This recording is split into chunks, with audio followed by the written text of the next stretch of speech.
নগাঁৱৰ মৰিকলং ডকাইতি কাণ্ডৰ মূল অভিযুক্ত আহত গুৰুতৰভাৱে আহত দুধৰ্ষত ডকাইত ৰাজিবুল ইছলাম নিশা নগাঁৱৰ বৰঘাটত আৰক্ষীৰ বাহন দুৰ্ঘটনাগ্ৰস্ত হৈ আহত হয় ৰাজিবুল দুধৰ্ষ ৰাজিবুলক লৈ আৰক্ষীয়ে চুৰি সোণ বিচাৰি অভিযান চলাবলৈ গৈছিল অভিযানৰ সময়তে আন এখন বাহনে খুন্দিয়াই আৰক্ষীৰ বাহনখনত এই দুৰ্ঘটনাত আৰক্ষী বিষয়া বিমান গগৈ সহ দুজন আৰক্ষী জোৱান আহত হৈছে দুৰ্ঘটনাত গুৰুতৰভাৱে আঘাতপ্ৰাপ্ত ৰাজিবুল ইছলামক সংকটজনক অৱস্থাত নগাঁও চিকিৎসা মহাবিদ্যালয় হাস্পতালত ভৰ্তি কৰোৱা হৈছে যোৱা 24 এপ্ৰিলত মৰিকলঙত সংঘটিত হোৱা এটা চাঞ্চল্যকৰ ডকাইতি কাণ্ড চিকিৎসক দম্পতীক প্ৰহাৰ কৰি লুটি লৈ গৈছিল ধন সোণ চিকিৎসক ৰঞ্জিত শইকীয়া পত্নী ৰূপৰেখা শইকীয়াক প্ৰহাৰ কৰিছিল সংকটজনক অৱস্থাত ৰূপৰেখা শইকীয়া চিকিৎসাধীন হৈ প্ৰাণ হেৰুৱাইছে আৰু এই ঘটনা চাঞ্চল্য অব্যাহত আছে এই দুধৰ্ষ ডকাইতৰ গ্যাংটোক আৰক্ষীয়ে ইতিমধ্যেই জালত পেলাবলৈ সক্ষম হৈছে লখিমপুৰৰ এই দুধৰ্ষ ডকাইত ৰাজিবুলক আৰক্ষীয়ে জালত পেলাবলৈ সক্ষম হৈছিল এই ৰাজিবুলে চুৰি ডকাইতিৰে সন্ত্ৰাস সৃষ্টি কৰি আহিছিল বিভিন্ন অপৰাধজনিত ঘটনা জড়িত ৰাজিবুল আৰু মৰিকলঙৰ সেই লোমহৰ্ষক ডকাইতিৰ ঘটনা য'ত লোহাৰ ৰডেৰে মৰিয়াই প্ৰহাৰ কৰিছিল চিকিৎসক দম্পতীক ৰূপৰেখা শইকীয়া চিকিৎসক ৰঞ্জিত শইকীয়াৰ পত্নী ৰূপৰেখা শইকীয়া ইতিমধ্যে প্ৰাণ হেৰুৱাই দীৰ্ঘদিন চিকিৎসাৰ অন্তত আৰু যোৱা নিশা বৰঘাট অভিমুখে ৰাওনা হৈছিল আৰক্ষীৰ দল মূল অভিযুক্ত ৰাজাবুলক লগত লৈ চুৰি হোৱা সোণৰ সন্ধানত অভিযান চলাবলৈ গৈছিল আন এখন তীব্ৰবেগী বাহনে খুন্দিয়াই আৰক্ষীৰ বাহনখনত আৰু য'ত নেকি গুৰুতৰভাৱে আঘাতপ্ৰাপ্ত হৈছে মৰিকলং কাণ্ডৰ মূল মাষ্টাৰ মাইণ্ড ৰাজিবুল ইছলাম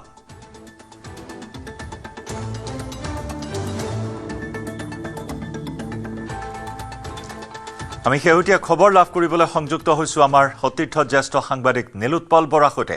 নীলোৎপল ইতিমধ্যে পূৰ্বৰ বুলেটিনত আপুনি আমাক জনাইছিল সবিশেষ কথাখিনি এই মুহূৰ্তত আৰু অধিক খবৰ জানিব বিচাৰিছো এই অভিযান সন্দৰ্ভত যোৱা নিশাৰ দুৰ্ঘটনা সন্দৰ্ভত যিখন বাহনে খুন্দিয়াইছিল সেই বাহনখনৰ কিবা সম্ভেদ লাভ কৰিব পৰা হৈছে নে নাই নিশ্চয় জয়ন্ত বৰ্তমানলৈকে বাহনখনৰ কোনো সম্ভেদ লাভ কৰিব পৰা হোৱা নাই আৰু যি দুৰ্ঘটনা সংঘটিছে সেই দুৰ্ঘটনাত বৰ্তমানলৈকে আমাৰ যি খবৰ আছে যি আৰক্ষীৰ যিকেইজন জোৱান আহত হৈছিল তেওঁলোকৰ বৰ্তমান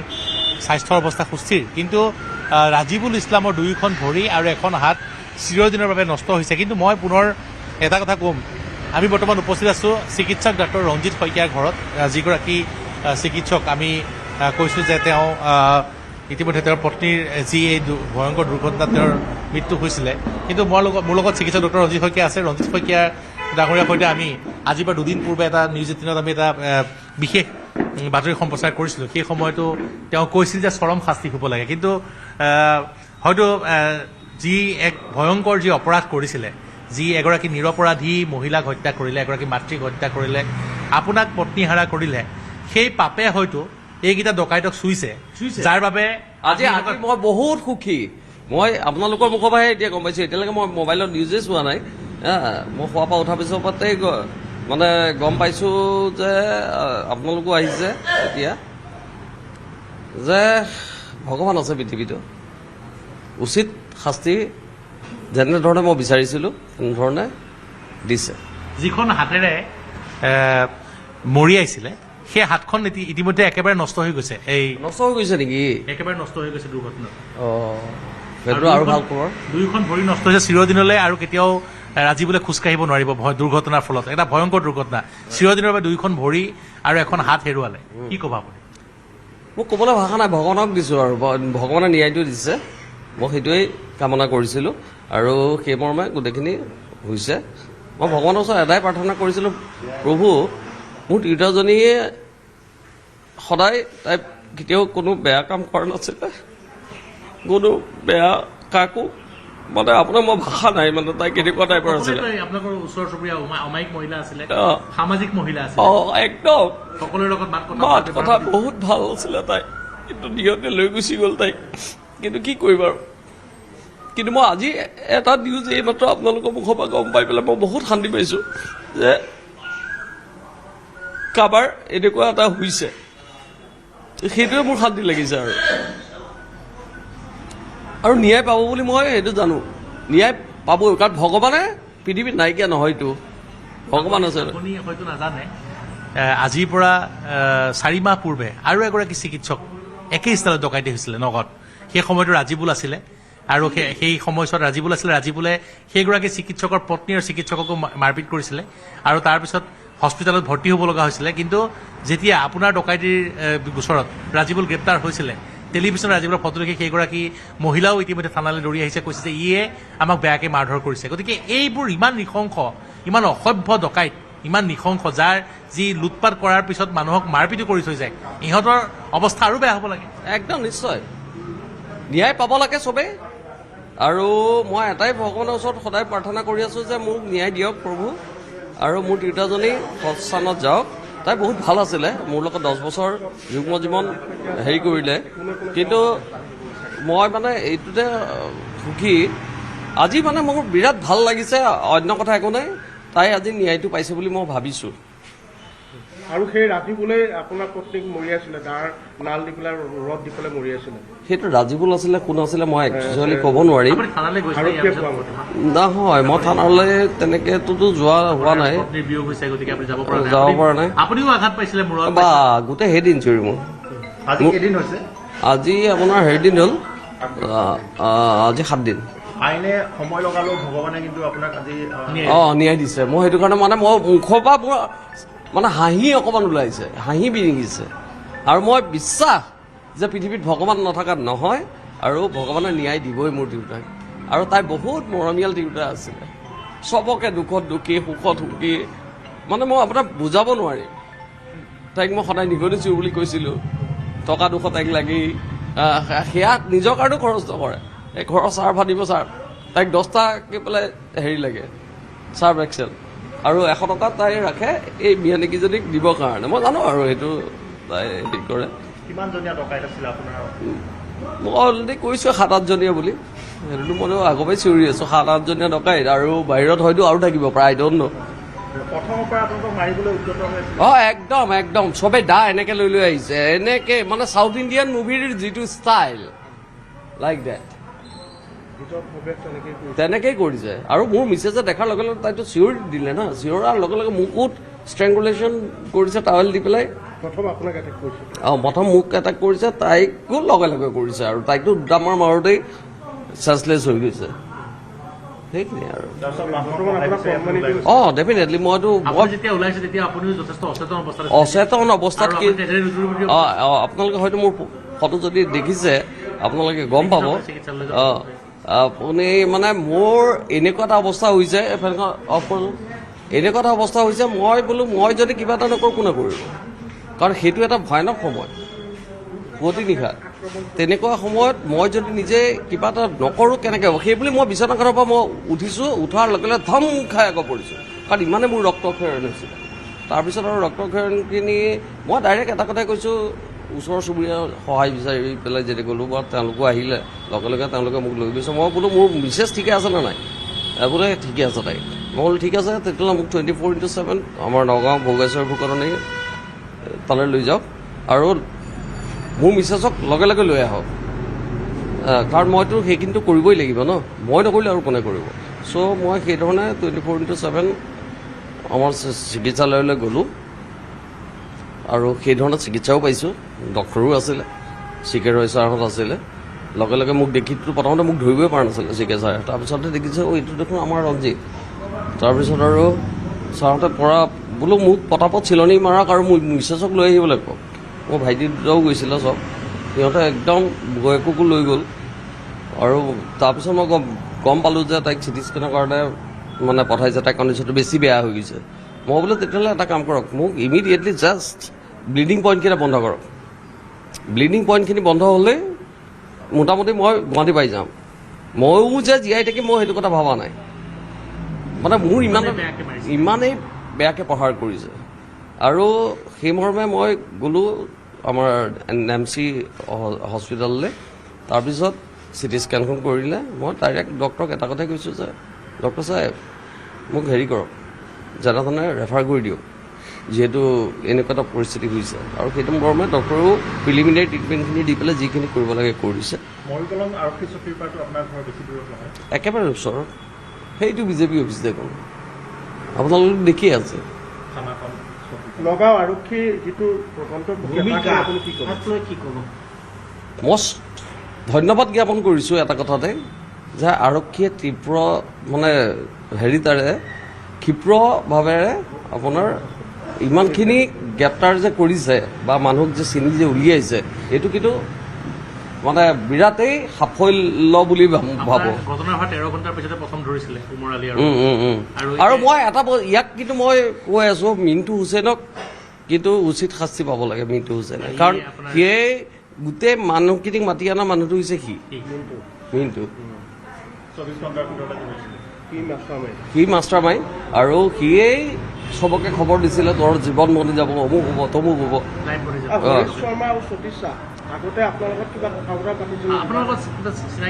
নহয় চিনাকি নহয় চকুৰ চিনাকি। একচুৱেলি সিহঁতকেইটাক মই যিটো গম পাইছোঁ সিহঁতেও এই দিনটো একেলগে চবেই পাৰ্টি কৰিলেহি, পাৰ্টি চাৰ্টি কৰি পেলাই অকণমান নিচা চিচা কৰিলে চাগে, তেতিয়া বোলে ৰঞ্জিত শইকীয়া ঘৰটো কোনটো সেইধৰণেহে দেখুৱাই দিছিলে। যোৱা নিশা যিটো ঘটনা সংঘটিত হ'ল দুৰ্ঘটনাত আহত হ'ল এই সন্দৰ্ভত কি ক'ব? এইটো সন্দৰ্ভত মই এটাই কওঁ উচিত শাস্তি পাইছে, ন্যায় পাইছে, ভগৱানে ন্যায় প্ৰদান কৰিছে। আপোনাৰ কণমানিটো এতিয়া কোনে পৰিচয় যোগাৰ কৰিছে? পৰিচয় যে আৰু আইতাক কলিয়াবৰত আছে ডেফিনেটলি কিয় নিবিচাৰিব, জন্ম দিয়া শিশু ন।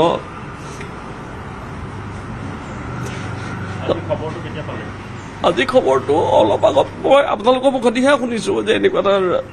ঘটনা ঘটিছে, মই কিন্তু গমেই পোৱা নাছিলোঁ। 7 দিনত প্ৰথম আপোনাৰ মুখত হাঁহি দেখিছোঁ অকণমান আৰু আপুনি কান্দি আছে, হয় আজি এই খবৰটো পোৱাৰ পিছত প্ৰথম আপোনাৰ মুখত হয় মানে মই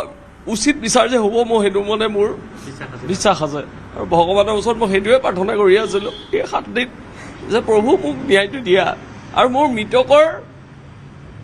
ক্ৰিয়াকৰ্মখিনিতো মইতো কৰিবই লাগিব, তাই যিহেতু আমি অসমীয়া মানুহ সেইখিনি কৰাৰ আগতে মই যাতে ন্যায়টো পাওঁ। কিন্তু এই বাংলাদেশী নিয়া ডকাইতকেইটা এইকেইটাক আৰু কঠোৰ শাস্তি হ'ব লাগে এনেকুৱা ডকাইতৰ? ডেফিনেটলি মইতো কওঁ কঠোৰতম শাস্তি হ'ব লাগে। বাকী চবকে যোন এইবিলাক ক্ষেত্ৰত নিজে সেইবিলাকক আপুনি কেনেকৈ ৰেহাই দিব? আজি দিব কালিলৈ উকিলে উলিয়াই দিব, আজি দিব কালিলৈ উকিলে উলিয়াই দিব হা। আৰু এইবিলাকক মই চৰকাৰৰ ওচৰত এটাই মোৰ প্ৰাৰ্থনা, এটাই অনুৰোধ চৰকাৰলৈ, আৰু বিশেষকৈ মোৰ ডক্টৰ হিমন্ত বিশ্ব শৰ্মা ছাৰলৈ মোৰ মানে বিশ্বাস আছে যে তেওঁ কিবা নহয় কিবা পদক্ষেপ ল'ব আৰু এনেকুৱা এটা ল কৰিব লাগে যিটো ল মানে এই আপোনাৰ বুলি কয় নহয়, আমাৰ চবতকৈ বেয়া কথাটো কি জানে, মই জেলতো ডক্টৰগিৰি কৰিছিলোঁ হা, চিকিৎসক হিচাপে মই তাত আছিলোঁ, কিন্তু মানে আমাৰ জেলৰ ভাত খুৱাই, জেলৰ মেডিচিন পায়, চব বস্তু পায়, সকলো সুবিধা পায় সেই বস্তুটো কিন্তু এনেকুৱা নিচিনা ক্ৰিমিনেলক সেইটো দিব নালাগে, বন্ধ কৰিব লাগে একদম। মই সেইটোৱে মানে হেমন্ত বিশ্ব ছাৰক মই অনুৰোধ জনাই আছোঁ বাৰেপতিয়ে, আৰু মোৰ বিশ্বাস তেখেতেও চাগে ঘটনাটো গম পাইছে, গোটেই অসমে গম পাইছে যেতিয়া, আৰু ছাৰলৈ মোৰ বিনম্ৰ অনুৰোধ উচিত শাস্তি পাব। নিশ্চয়। মই ডক্টৰ ৰঞ্জিত শইকীয়া তেওঁৰ পত্নীক হেৰুৱাইছিলে আৰু আজি যে ঘটনাটো সংঘটিত হোৱাৰ পিছত তেওঁ কৈছে যে ভগৱানে ন্যায় প্ৰদান কৰিছে, যি এক জঘন্য অপৰাধ কৰিলে এইগৰাকী নিৰ্দোষী ব্যক্তি, তেওঁৰ পত্নী এগৰাকী অমায়িক মহিলা আছিলে, তেওঁক সেইটো এনকাউণ্টাৰেই হওক, সেইটো আপোনাৰ কিবা হওক, কিবাই হওক, হোৱাট এভাৰ ইট ইজ, সেইটো ভগৱানে দিব, সেইটো আপুনি মই দিব নোৱাৰোঁ, সেইটো ভগৱানেহে দিব সেইটো। আৰু উচিত দোষী যেতিয়া, আজি মই বুজি পাইছোঁ মোৰ ল'ৰাটোক মই আইতাকৰ লগত থ'ব লগা হৈছে, ইমান কণমানিৰ ল'ৰাটো মাকক বিচাৰি থাকে, মানে কি ক'ম আৰু তেওঁ বুলি মই আজি অকণমান হ'লেও শান্তি পাইছোঁ এই খবৰটো আপোনালোকৰ পৰা পোৱাৰ পিছত। যিগৰাকী পুত্ৰৰ পৰা মাতৃক কাঢ়ি লৈ গ'ল, মই কৈছোঁ কাৰণ ইমান ক্ষিপ্ৰতাৰে আৰক্ষীয়ে যে ইমানখিনি মানুহক যে কৰেক্ট কৰিব পাৰিছে, সেইটো ক্ষেত্ৰত মই কিন্তু বহুত আৰক্ষী প্ৰশাসনকো মই ধন্যবাদ জ্ঞাপন কৰিছোঁ। কিহৰ কাৰণে কৰিছোঁ? বহুত ক্ষিপ্ৰতাৰে তেওঁলোকে কিন্তু কৰিছে কামখিনি। মই সেইটো কাৰণে আৰক্ষী প্ৰশাসনকো মই ধন্যবাদেই জ্ঞাপন কৰিব লাগিব। নগাঁও আৰক্ষীয়ে যি তদন্ত প্ৰক্ৰিয়া কৰিলে, যাৰ বাবে যি ক্ষিপ্ৰতাৰে যি অপৰাধীক কৰায়ত্ব কৰিলে তাৰ প্ৰতি সন্তুষ্ট,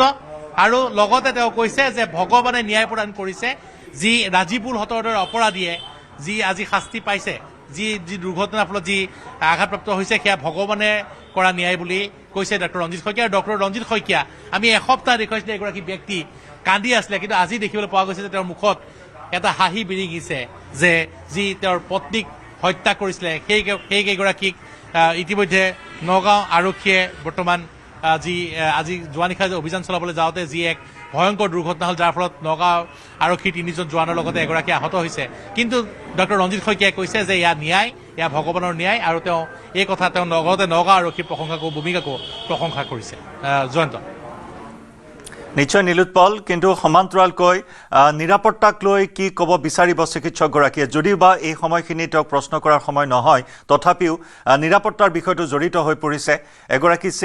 চিকিৎসক এনেদৰে টাৰ্গেট হ'বলগীয়া হৈছে এটা ডকাইতৰ গেঙৰ। লখিমপুৰৰ পৰা দুৰ্ধৰ্ষ ডকাইত আহি এই ডকাইতি কাণ্ড সংঘটিত কৰিলে। কি কাৰণে তেওঁক টাৰ্গেট কৰা হ'ল বুলি তেওঁ ভাবে এই মুহূৰ্তত? নিশ্চয় মই জানিবলৈ চেষ্টা কৰিম। মই গম পাইছোঁ, আৰু মই সেইটো কাৰণে বিৰাট ভালো পাইছোঁ যে মোৰ ন্যায় মই পাম বুলি মই এইটো আশা কৰিছোঁ। ৰঞ্জিত দা, মই আপোনাৰ পৰা এটা জানিবলৈ চেষ্টা কৰিম। আপুনি চিকিৎসক হিচাপে বহু ৰোগীক সেৱা আগবঢ়ালে, কেতিয়াও ধৰ্ম চোৱা নাই, কোনো ব্যক্তি চোৱা নাই, জাতি ধৰ্ম চোৱা নাই, আপুনি সকলোকে সমানে সেৱা আগবঢ়াইছে। কিন্তু যি ধৰণৰ এক ঘটনা হয় প্ৰতিবাৰেই, আৰু শেহতীয়াকৈ মুখ্যমন্ত্ৰীগৰাকীয়ে অসমীয়া মানুহৰ কাৰণে, খিলঞ্জীয়াৰ কাৰণে নগাঁও বা এইসমূহ যিবিলাক স্থানত আমাৰ ভাবুকি, বিশেষকৈ আমাৰ নগাঁওখন, আপুনিয়ে তাৰ ভুক্তভোগী, যি মাৰণাস্ত্ৰ ল'বলৈ কৈছিলে, অনুমতি দিয়াৰ কথা কৈছিলে, এই বিষয়সমূহ কিমান প্ৰয়োজন আছে? নহয়, একচুৱেলি ছাৰে বহুত দূৰদৰ্শী মানুহ। মই যিমান চিন্তা কৰিব নোৱাৰোঁ, তাতকৈ তেওঁ বহুত ওপৰৰ মানুহ, যাৰ ফলত তেওঁ কৈছিলে যদি নিজে আমি জীয়াই থাকিব লাগে, তেতিয়াহ'লে আমাৰ হাতত প্ৰত্যেকে আৰ্মছ ল'বলৈ প্ৰয়োজন, আমি নিজকে বচাই ৰাখিবৰ কাৰণে। আৰু তেওঁ দূৰদৰ্শীভাৱে কথাটো চিন্তা কৰিছিলে, যিটো কথা আপুনি ভবা নাছিলে, ময়ো ভবা নাছিলোঁ চাগে। কিন্তু ছাৰক সেইটো কাৰণে মই ধন্যবাদ জ্ঞাপন কৰিছোঁ। ছাৰে এই বস্তুটো দিছিলে সুৰক্ষাৰ কাৰণে, নিজক বচাবৰ কাৰণে, নিজৰ ফেমিলিটো, নিজৰ আত্মৰক্ষাৰ কাৰণে। ৰক্ষা কৰিব ডেফিনেটলি মই পাৰিলোহেঁতেন। কিবা নহয় কিবা এটাতো মইতো কৰিলো, দুটাক গুলিয়াই দিলেওতো আপোনাৰ ৰখি গ'লহেঁতেন। আপোনাৰ বুজি পাইছে? সেই ন্যায় আছে পৃথিৱীত, ন্যায় নথকা নহয়, ন্যায় পাব, আৰু উচিত শাস্তি চবেই পাব। কিন্তু মই এটা কথা পুনৰ কৈছোঁ যে ৰঞ্জিত দা এগৰাকী সাহসী ব্যক্তি, যথেষ্ট আত্মবিশ্বাস আছে। তেওঁৰ এক অনাকাংক্ষিত ঘটনা হৈছে, কিন্তু তাৰ পুত্ৰৰ কাৰণে তেওঁ এতিয়াও যুঁজিব, অনাগত দিনতো এনেধৰণৰ অপৰাধৰ বিৰুদ্ধে যুঁজি যাব। তেওঁ সেইদিনাও কৈছিল যে অপৰাধী কেতিয়াও ৰেহাই নিদিওঁ, মই যুঁজি যাম, মই কেতিয়াও ৰেহাই নিদিওঁ, তেওঁক আমাক আগত উল্লেখ কৰিছিলে। আৰু আজি ভগৱানে ইতিমধ্যে দেখুৱাই দিছে যে এনেধৰণৰ অপৰাধীক ভগৱানে কেতিয়াও ৰেহাই নিদিয়ে। যি ঘটনা অতি কঠিন সময়, অতি দুঃসময় পাৰ কৰিবলগীয়া হৈছে চিকিৎসকগৰাকীয়ে। চকুৰ সন্মুখতে সকলো যেন ধ্বংস কৰি পেলালে এই দুৰ্ধৰ্ষ ডকাইতৰ দলটোৱে, আৰু এতিয়া যেন কিছু স্বস্তিৰ নিশ্বাস, কিছু সন্তুষ্টি প্ৰকাশ কৰিছে, যিহেতু গুৰুতৰভাৱে আঘাতপ্ৰাপ্ত হোৱাৰ খবৰ এই মুহূৰ্তত লাভ কৰিছে চিকিৎসক ৰঞ্জিত শইকীয়াই। গতিকে এক প্ৰকাৰ কিছু হ'লেও ন্যায় লাভ কৰা বুলি এটা সন্তুষ্টি তেওঁ লাভ কৰিছে এই মুহূৰ্তত। নীলোৎপল, আমি ধন্যবাদ জ্ঞাপন কৰিছোঁ আপোনাক।